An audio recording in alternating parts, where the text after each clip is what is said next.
Good morning, everyone, and welcome to this panel on closing Africa's digital divide.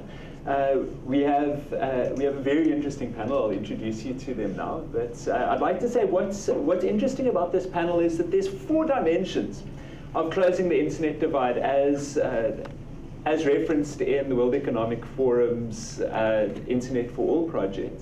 And they essentially fall into 2 categories: supply side closing the gap, and demand side closing the gap. So on the supply side, we've got infrastructure and affordability. And on the demand side, we have skills, awareness, culture, as well as content and services that are available online. And what you'll see from our panel is that we have a very integrated panel here. It isn't simply focusing on the supply side. It's also a lot of interest on the demand side, the services, the content, and the skills. So we have Ade Ayeyemi, CEO of EcoBank. We have Janet Longmore from the Digital Opportunities Trust. We have Raghu Malhotra from MasterCard. And we have Annika Makwakwa from the World Wide Web Foundation. So panelists, just so that you all know, we're going to open up our conversation as soon as possible for everyone else's participation. So I'd encourage everyone to listen incisively for your comments and participation. We want this to be a very interactive panel. We have very esteemed people in our audience. I'd like to acknowledge South Africa's Minister of Information and Communications Technology, Honorable Siyabonga Kwele, among others, all protocols observed. So, panelists, if I could ask you to start with a comment from a personal perspective. What's your interest in closing the digital divide? Honorable Minister, and panelists, it's good to be here, first of all, and thanks for hosting us in South Africa. It's always good to be back to South Africa. For me, what is important is that we've got a large population in the continent. I work for a bank, I'm CEO of EcoBank, and we believe that to be able to solve the problem of poverty, financial inclusion is critical. Now, financial inclusion is not just about saying, okay, the financial services are available. It's bringing it to the price point that people can afford. Now, the price point that people can afford is going to be driven by the cost of supplying the services.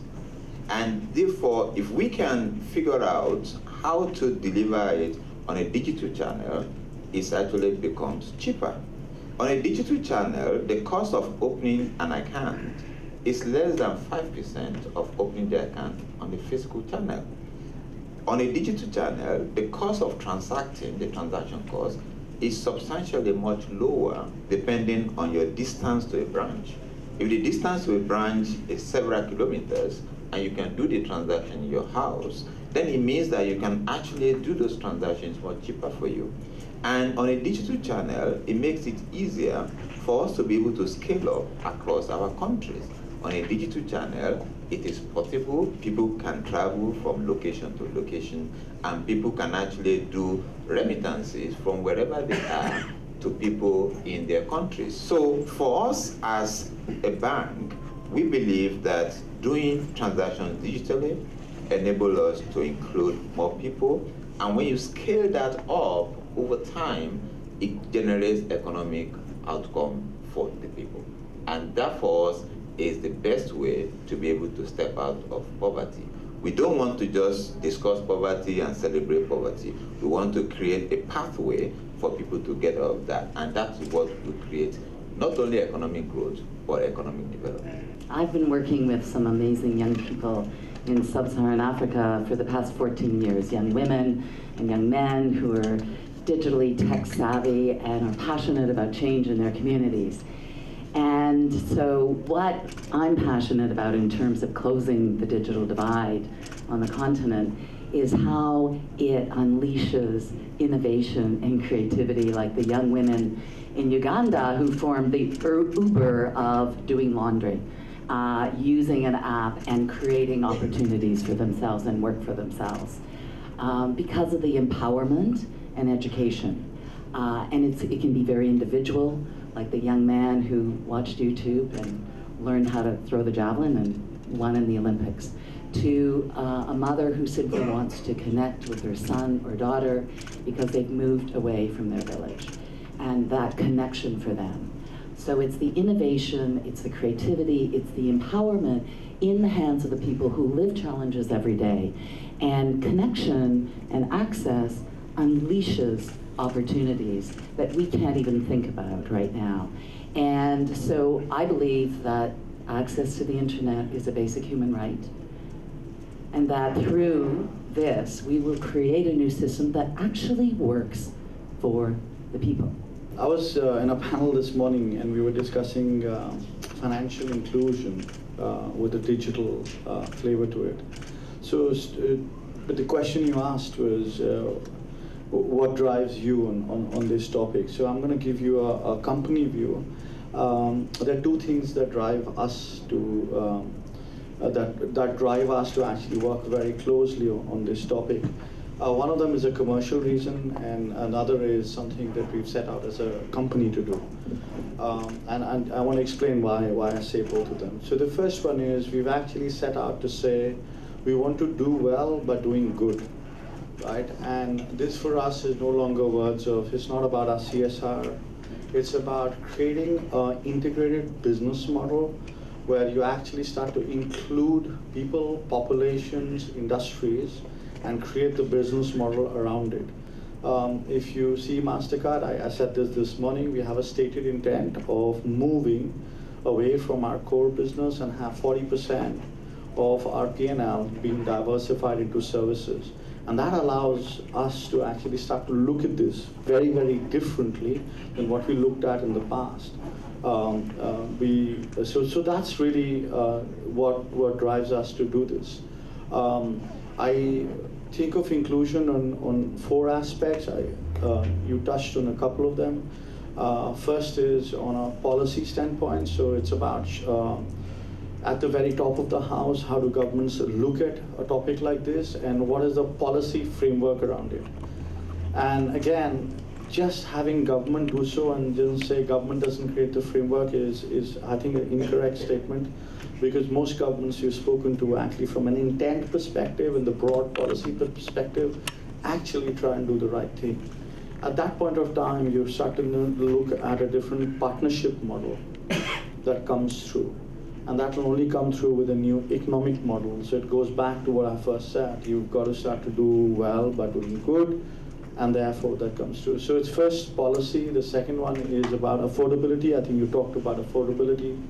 The third one for us is about access. It is not enough to create that bridge the digital divide and actually have product and services if the audience you're trying to reach do not know what to do with it, or you do not create the product lines that they can use better.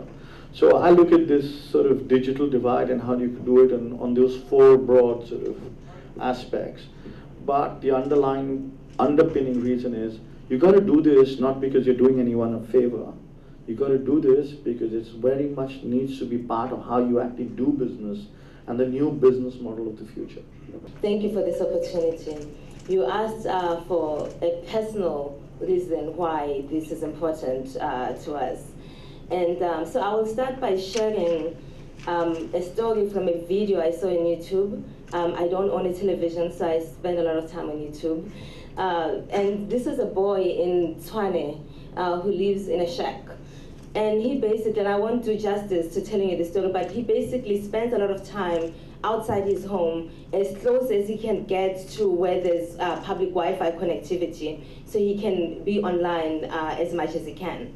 And what he actually says is that when I'm online, I no longer live in a shack. When I'm online, I no longer live in a shack.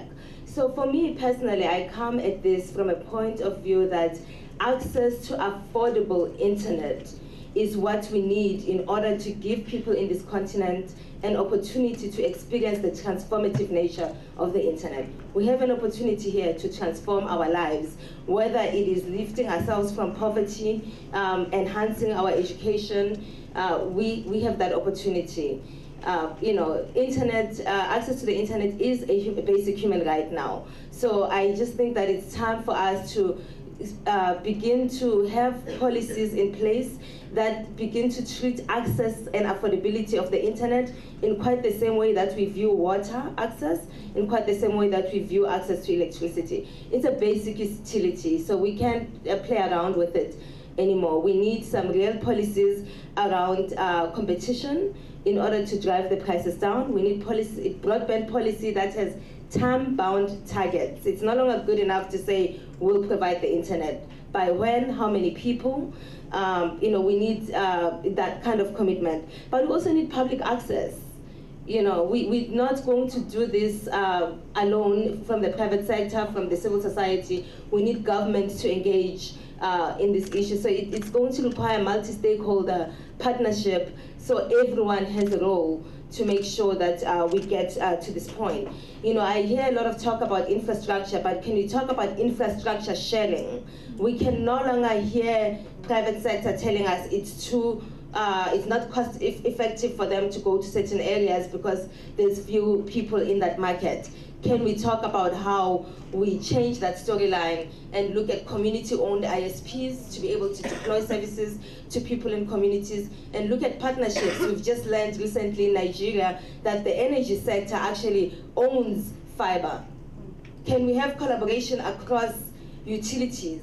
When I move into a new neighborhood and they dig to lay down the pipes for water, can they just go ahead and put on the fiber as well, so that no one has to come back and dig again, and then that cost is eventually passed down to consumers? So for me, I think it's just really time for us to measure the policies that we have, to begin to develop smart policies to move us to the next level, and understand that everyone needs to be online, and that the gap that exists in terms of women being online also has some unique issues. Number one reason we hear from women not being online is affordability. This is a population that deals with bread and butter issues. So for them, they decide, am I going to give my kids airtime to be online, or am I going to buy bread for them or pay for their school transport to get to school?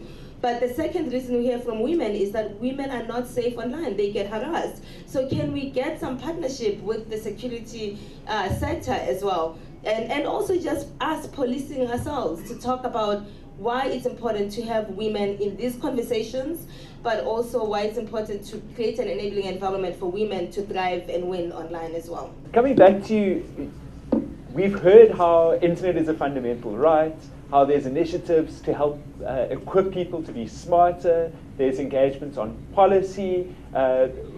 We heard from Raghu that it's really important to create an ecosystem. It's no longer just enough to do good business. We need to do good.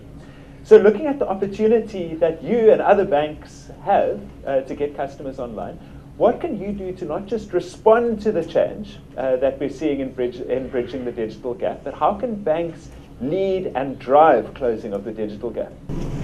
Thank you.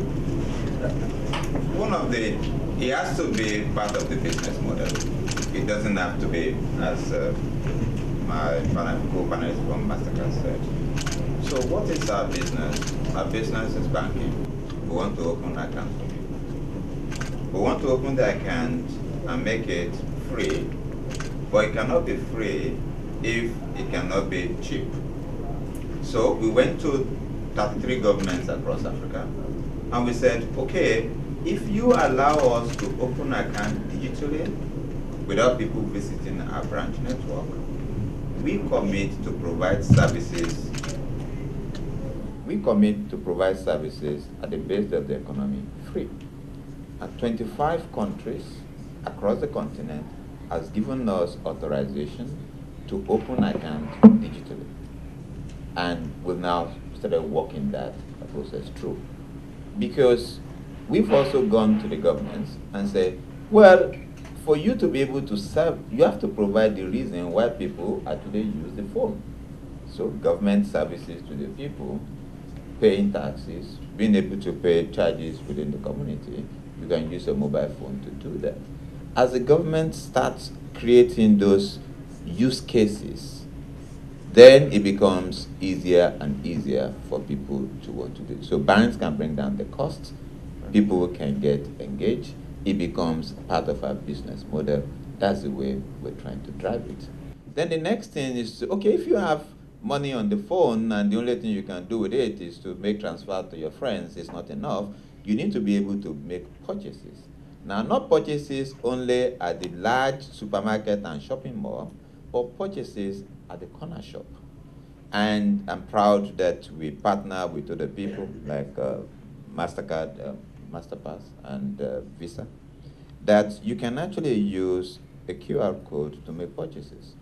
There's so many customers that we've been able to bring onto that QR code in the last 3 months, but there's only one that I'm really very proud of.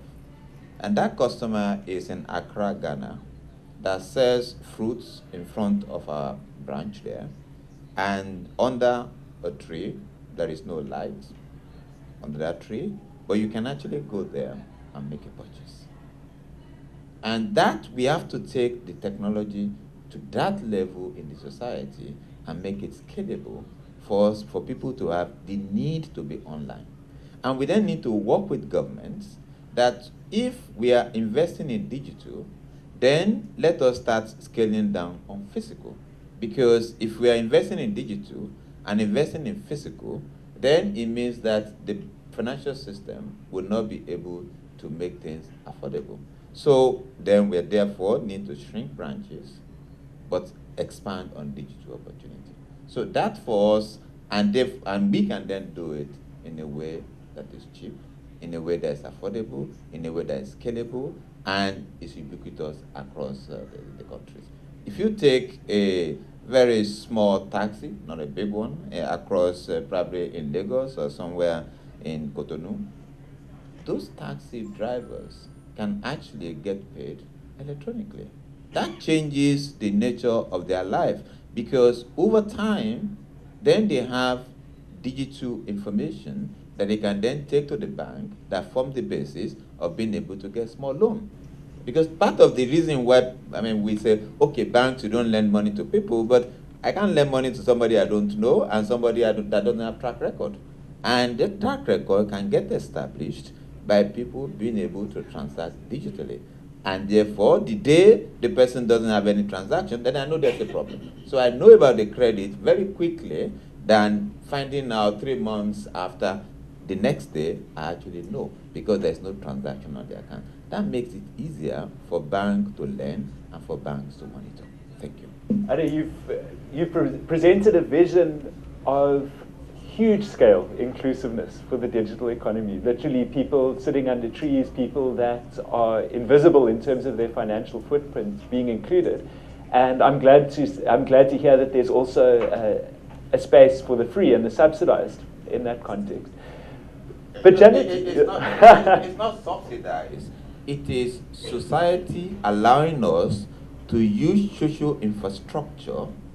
Therefore, the bank doesn't have to pay. Yep. And then the banks transferring that benefit to the ultimate user.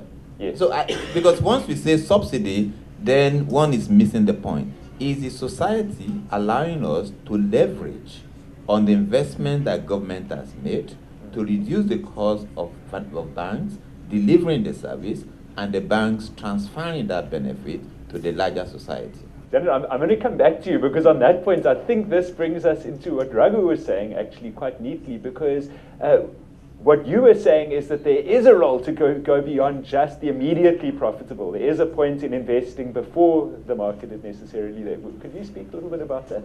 He talked about a vision, which I don't think it's a vision, it's a reality. Yeah. The QR code that he talked about, in our estimate, we are going to have 110 million new consumers in Africa that will be sitting on that sort of technology, which is digital in nature, that will allow for transparency to come through into the system. So what is in the informal sector will start to become much more transparent. You start to see flows. When you start to see flows, you can lend better, you can have much better credit history. this is not about subsidy. This is exactly what I said. It's a new way and a new economic model that is not based on fee and interest, but is based on transactions. So the scale of Africa is a competitive advantage. You can drive efficiencies if you drive scale, and that brings all the costs down to what he was talking about. Actually, I think a lot of us, we were talking about free internet. You know, we've all forgotten 15, 20 years back, we had a telecom revolution around the world. Mobile phones were not created for emerging markets. They were created when they started off for very developed markets, for very sophisticated users. But actually what it's done is transformed emerging markets around the world. And the only reason that happened is somebody in that world started to think of scale rather than just profitability at the top of the house.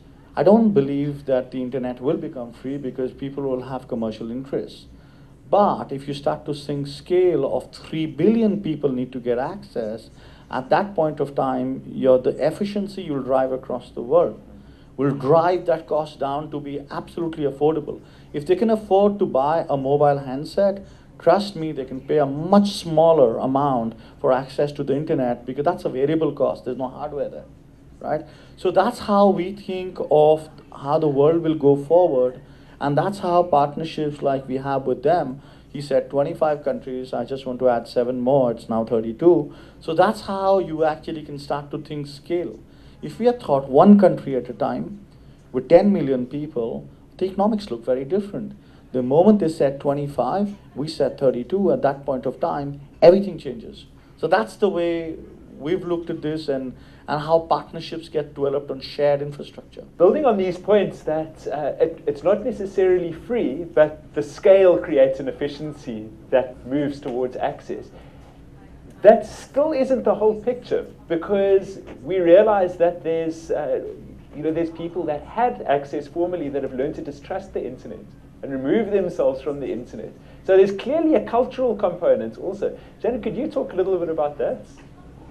Yes, thank you, Dave. And I wonder if I dare disrupt the bankers on either side of me and think, well, not a banker, okay, the financial experts on either side of me. And again, talk from the viewpoint of women, of young people in so many communities throughout the continent. And think about what their needs are. And so we have a wonderful partnership with our labs, Marlon's in the room, and they're based in Cape Town in the projects. And our labs has created a digital currency. It's called Zlato. And this is a wonderful way of valuing how a young person begins to build their skills. So if they take a training course, they get currency, okay, digital currency, onto their mobile phone. If they take a small job that they do, they get more currency. And then they can use that currency in local stores. And if they may have to go to an interview and they need a new shirt, so they can use that currency. And this is an ecosystem that has over 20,000 young people, Marlon, on the platform now. And so by listening carefully and working at the grassroots level, we see and understand the needs of women, the needs of young people, the needs of children, and listen to how they get creative and innovative for what might work for them. And so if we're speaking about culture, we're speaking about local content, unless we invest in building the digital literacy skills of the large numbers of the population, we're not going to bring forth that local content, the local relevance, which is why women will then perhaps pick up and purchase and spend the money, because it's a high value proposition and it's not relevant. And so when I talked about a new system being built, we have this opportunity to create a connected system that works in a fundamentally different way and leverages the new ideas that are coming down. Yesterday we talked about the Internet of Things. Well, we can also talk about the Internet of Humanity.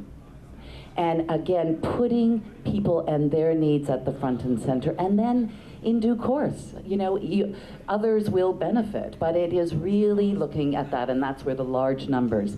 I advocate for young women as role models. We have seen them as tech-savvy young people building digital literacy skills in so many communities. On a scale perspective, we're working in partnership with the government of Rwanda in a digital ambassadors program that will train 5 million citizens in Rwanda, those living in marginalized communities, as part of the Internet for All initiative, and they are being trained by local young people, young women, young men who are tech savvy. But it's not just about the training. They are now out in communities listening, taking a user-centered design approach to the content that we're building and developing. It isn't about throwing an app. E-government services will not be taken up unless they meet the needs of young women and youth, and they are relevant. And we've got a continent with large numbers of unemployed young people. And this is a movement that really needs to be put in place as a partnership with the government and the private sector to build those digital literacy skills and the relevant local content that will then drive the demand. Annika, Janet mentioned that this is an opportunity to create a new system that generates that works fundamentally differently to the one in the past. And what I was thinking in relation to what you said previously is that that sounds like something that's very difficult to create policy for. So how are governments engaging with this new agile world of policy and transformation? And are governments around Africa doing enough to facilitate an enabling environment to close the digital gap? I think what I would like to say first is that I'm not willing yet to shy away from pushing for free, because we are still very comfortable with poverty. So until we become extremely uncomfortable with poverty to the point of not just wanting to reduce it, to lower it or what have you, that we just become so uncomfortable with poverty that it is absolutely unacceptable that in this day and age we still live in a continent where we have so many people who are poor, but also where the income inequality, the income gap between those who are doing extremely well and those who are doing very poorly is just getting wider and wider. So for me, I think it's really an issue of, how do we talk about affordability in a way that also gets at affordability for those who are living on less than $2 per day in our continent. So it's no longer good enough that I can afford it, that you can afford it, that, certain people can afford it. But how do we get to that point where everyone can afford it? And it's going to take more than one formula. It may also take a formula of actually providing free public access to certain segments of our communities. It's going to take a commitment of saying every single school should have access to public Wi-Fi. We're talking about libraries. We've invested in these institutions and these buildings, so why are we not moving them to the 21st century, which we're kind of exhausting now the way that it should. So in terms of government role, every government has universal service funds. In fact, all the countries we surveyed here in Africa have universal service fund, and some are doing really well with them, and some need a lot of help. I mean, they're basically kind of sitting sometimes as slush funds, not being properly deployed the way that they need to be. The universal service funds are a great opportunity to begin to think creatively around how we broaden access.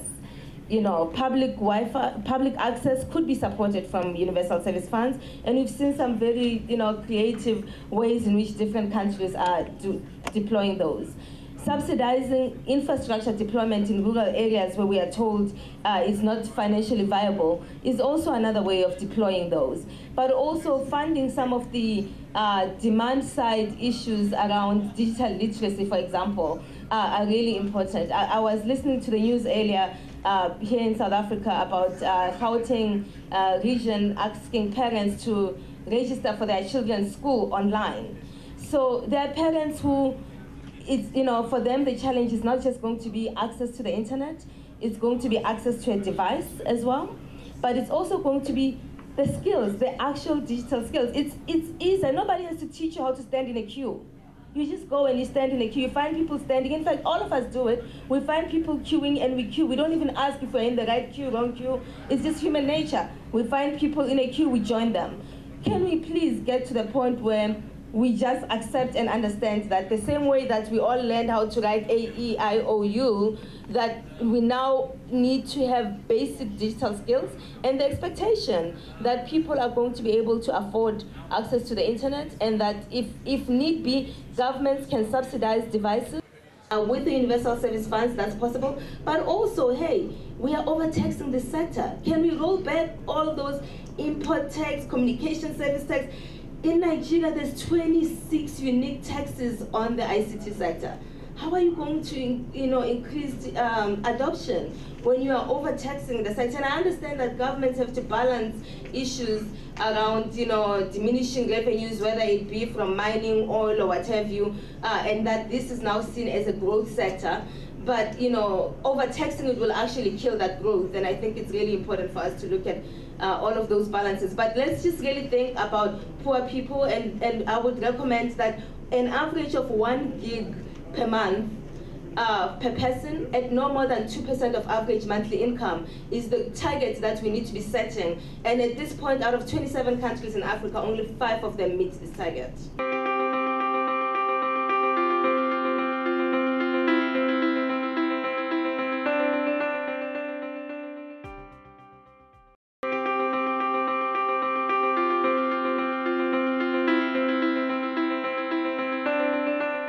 At this point, I'd like to open this panel up for questions. So if there's some roving mics, please send those along. And if you do have any questions, please put up your hands. Morning, Dave. Amanda Omate, World Economic Forum Global Shaper, Durban Hub, South Africa. I wanted to engage the panel in understanding, when you term digital divide, is that purely access to the internet, or are we looking at mobile devices and other platforms of engaging internet? The other point is, in the context of sub-Saharan Africa, how big is this divide? What are the percentages? As someone in the digital media agency, we know that 70% of South Africans have access to mobile phones, mostly smartphones, and are accessing the internet. So can we just get clarity on that, and what's the context in terms of South Africa? So we've got a hardware component to this. Do anyone of the panelists like to take the question? Thank you. When we talk about digital divide, we're talking about the best place and the not so good place. We're talking about Santon, which will be pretty good. We are talking about East Kivu in Congo DRC, which a place the size of France in geography does not have any banking presence. So we have to really put context to it. And how do you bridge that gap very quickly, in a way that is affordable, in a way that is effective and efficient? And that is the gap, the way I look at the gap. I travel across the continent. I have banking licenses in 33 countries, so I know what happens in Kivu. I also know what happens in Santo. I know what happens in Lagos, but I also know what happens in Timbuktu. And if we are going to look at one Africa moving forward together, and every population counts, then we have to be able to get across the whole Africa. One side will not be sufficient. And until we get all of us, I like the idea of free things, but free things are not sustainable, because our people are not poor. It's just that they don't have access. Most of the people that are living on less than $2 a day, some of them actually have capability that is worth more than $2 a day. But when the kids sit around the street corner and they don't know there is a job that is available for them, and therefore they don't go access that opportunity. By making job available on the mobile, when people know that you can advertise for worker, and the same way Uber works, you can have those kids sitting around the corner, there's a job that needs to be done, you place an advert, the kids, yes, accept it, and comes to you. Those kids are worth much more than $2 a day. The reason they are less than $2 a day is because they don't have access. I think you've raised a very good point. About 6 years ago, I talked about a different form of the digital divide, which was a device digital divide. And that is still very much with us. And so whether the statistic is 70%, you really need to look at what are the devices and what is being provided. Most people we know still have feature phones. We've done research with youth across 8 countries in sub-Saharan Africa, and there are various layers of where young people are at, but certainly feature phones, and so their ability to do what exactly you just talked about is very limited. I would also say that it isn't just about pressing the app and getting the job, because there's so much more in terms of how you are as a digital citizen and how you behave in this new connected online world. And that is where we go back to skills. So one of the 4 pillars, skills, is very important. So how you behave in this new digitally connected world, which will open up opportunities for young women and men to create all sorts of businesses and also take on new jobs. But we need to build those skills in how you behave online, safety and security. What are those specific needs, again, for young women? And then finally, I'm a hardcore way back when with the digital divide, like literally, okay? I've gone, with the UN ICT for Development Task Force. It's been around for a very long time. And so I really think we need new solutions and different ways of looking at this. And it really has to come from those who are not connected, understanding their needs and how this might work, taking innovative ideas like putting youth into communities to build digital skills, it's not a risk because it works. So having faith in their capacity to lead, and because this is their world that they're living in. And look at the digital currencies, and the blockchain and what is out there. How cool, isn't it, to value, your own skills development. How cool is it to have a marketplace of skills exchange? So for my business, you'll create this for me and I'll do that for you, in that very informal marketplace that will become the formal marketplace in a connected world. So we need to think innovatively and differently across a multi-stakeholder group. Let me just answer a few of those statistics questions that you asked. Based on ITU stats for 2016, 25% of the African population is online. 25% based on 2016. And of that, 16% mobile broadband penetration. This is broadband specifically. And only 23%, we still have a 23% internet use gender gap, and that's the gap between men and women who are online. So for me, I think when I talk about the digital divide, I'm really talking, yes, about all of these things, but also the access to the internet in terms of who is online. Because at the end of the day, if only 23% of Africans are online or have access to the internet, then we are kind of talking, this conversation is really important, because anything else we are talking about the internet is really about the elite. We are leaving 75%. I always say this, that we all love soccer. Imagine benching 75% of your squad and still expecting to win. We are in a digital economy, which is also global. And so at the end of the day, this becomes about our digital competitiveness for our youth. How do our young people compete when they're spending 18% of their income to access the internet, and they're competing in a global marketplace with youth coming from areas where they're spending 2% or less of their average monthly income? So as long as we keep treating this as a privilege rather than a right, we're going to run into the same problems. Excellent. There was a gentleman over there with the glasses. I am Ibrahim Mustafa, a noted transformational speaker, a global shipper from Tamale Hub, Ghana. I also have interest in women in ICT. My question is, we've been talking about access infrastructure, but how can governments invest in content? Because I see a future whereby we are just investing, the private sector is doing all the content, like the WhatsApp, the Facebook, and one day we may just wake up, WhatsApp is no more.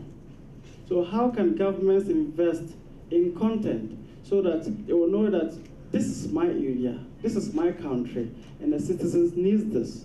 Private sector may invest in content, but government should also specifically invest in content. So you're right, but you know, you can think of that differently as well, just the way you talked about it. The private sector created the platform. The content has been created by the people. Yeah, I don't believe the private sector owns that content on Facebooks and WhatsApp, right? This is really about free communication on the stuff that you talked about. So I don't believe that is a real issue, but I know of governments in Africa that actually are going online, they're going digital, they're providing services and they're providing content. I mean, I know for a fact we're doing that in Kenya, I know Rwanda, I know in South Africa you talked about how do you get free versus subsidized. I know for a fact that South Africa has a subsidy program that's not across the board. Only the people in the segment that actually require it get it. So I think there are models that already exist in Africa. Now, if you start to make that interoperable, rather than in closed ecosystems, is when you start to get that scale back I was talking about. You get scale, the efficiency comes down. So I don't necessarily believe content is owned by anybody today. On the internet, you don't own anything. I mean, it's a collective shared sort of thing. You can change content, you can add to content, and that will become the purview of many sectors, whether it's private, public, government. So I think this kind of gets us a little bit into data privacy issues, which I won't necessarily go into. But I think that it's really important to understand that when something is free, when a product is free, you are the product. So when you are on Facebook and you're accessing it for free, what you are putting in Facebook is what's for sale. Is you know, you are the product. So, but you raise a really important issue, because what it is around access and these anemic numbers we have is that we have got to have relevant content online. So for me, it's not just an issue of having content, it's having the kind of content that I would be able to convince my grandmother that it is worthwhile, it's worth her time and investment to be online. So how do we do that? But also, how do we do that in a way that's inclusive? Most of the content right now online is in English. Majority of citizens in this continent are not first language English speakers at all. So how does government, civil society, and private sector create an environment, an enabling environment for our creatives, for our young people to be the ones to develop that kind of content? How do you get young people involved in digital storytelling? Because now they have these cell phones where they can begin to interview their grandparents, and you know, it's a new way to preserve even our oral history. How do we, you know, enable that environment so that the content online is not only rich, but it's also relevant, and it's also a place for us to celebrate and preserve our culture as well? Just want to make the point that the role of states and the role of the market. The role of state is to create enabling environments. It will be good if states can also participate in creating content, but the role of the state is to create enabling environments. In a country, Nigeria, where there is the need to have home video that was created, government is not participating in that, but that's home video has created a completely new industry. It's not very sophisticated, but a lot of people watch it. And they've created an industry out of that because the government created enabling environment. We believe the role of the state is to create enabling environment. And then, once people start using that, then the state can actually start rolling out programs on that. People can pay taxes there, people can access information there, they can use that digital information for the purpose of ID card, people can get their driver's license there. Then it begins to be used multi-purposefully across the country. And then private sector, youths, individuals, communities can start putting on that platform things that is local to them. And we can then elevate our traditional local practices to become digital. Traditionally, people used to come together to make collections on a weekly basis, and then they give it to one of the participating members, that becomes something that if you put that on the internet, then you are elevating local practices to digital form. It does. If we don't do that, then it just becomes a job. People, okay, I need to be on the internet because somebody asked me to, but I need to be on the internet because I need to, and I can relate to traditional practices in a digital form. My name is Debers Shafa from the Cotonou Hub. I'm a global shaper. Last year, when we were going to Rwanda, I was on the front line of Internet for All campaign, and we advocated for internet a fundamental right to every citizen, whether in rural or urban areas. And a few months ago, Cameroon, the government of Cameroon blocked internet for 3 months. Before that, it was Gabon, and before that, it was Chad. How do we, in an era where we believe that we are we are entering the fourth industrial revolution with the economic and social change that are coming along with that, how do we explain that government can have such attitude that have severe economic and social consequences on citizens, and how do we make sure as a community that these things don't happen? And my second question is, who leads digital literacy, private sector or government? How? Thank you. Do you have any quick thoughts on that? On the how do we make sure governments don't block these things, is by making government income dependent on them. If that is the way that government collect taxes and have citizens being able to pay, then the government knows that when you block it, then the money stops flowing. On who leads, I think you forgot a big sector there. I don't think it's just government and private sector. I think it's collective. And so we all need to collectively approach digital literacy. I'm Markus Seidel, I'm social entrepreneur from Schwab, from Germany. Onika, you wish everybody should have a right to access to the internet. Let's look ahead 10 years now, and I would say you would have succeeded. And in 10 years, everybody has access and a right to access the internet. What is the next step that you wish? Is it a must-have? Is it like you must have access to the internet? And what is a must combined with big data? Isn't it maybe more dangerous than everything we ever had before? I really would like to hear your opinion about that. Yes, absolutely. I think those concerns are quite legitimate. We actually do quite a bit of work on open data and big data issues. The open data issue for me is also around accountability, right? In terms of government, we've just recently launched open ownership. Can we not wait for somebody to leak information about who owns what? Can we just sign up and have open ownership transparency? We need to be able to know, who are we dealing with? Are the companies that say, I'm MasterCard, who is behind MasterCard? Do people who invest in MasterCard have a right to be able to know that if we are putting our information in Facebook and MasterCard or what have you? So you're absolutely right about that. But I think that at the end of the day, what we are seeing is more and more deployment of e-government, e-health, just about everything that's about doing life is online.